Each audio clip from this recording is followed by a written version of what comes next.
বড় সংগ্রহ পরও ওয়েস্ট ইন্ডিজের কাছে হারল বাংলাদেশ। 295 রানের লক্ষ্যটা বড় না হলেও সেন্ট কিটসের উইকেটের রেকর্ড বিবেচনা জয়ের জন্য যথেষ্ট হওয়ার কথা ছিল। বলাররাও প্রথম ভাগে চেপে ধরছিলেন ক্যারিবিয়ান ব্যাটারদের।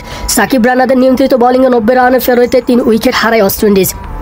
তবে চাপের মুখে দাঁড়িয়ে শাইহোপ শেরফেন রাদারফোর্ডসের ব্যাটে ঘুরে দাঁড়ায় ক্যারিবিয়ানরা।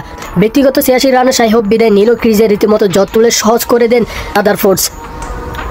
সেন্ট কিটসে টস জিতে আগে ব্যাট করতে নেমে নির্ধারিত 50 ওভারে 6 উইকেট হারিয়ে 294 রান সংগ্রহ করে বাংলাদেশ।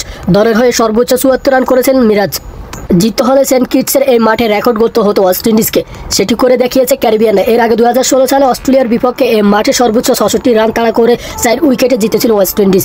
সেটি ছিল সেন্ট কিটসের সর্বোচ্চ রান তাড়া করে জয়ের রেকর্ড। অন্যদিকে টানা 11 ম্যাচ জয়ের পর ওয়েস্ট ইন্ডিজের কাছে হারল বাংলাদেশ।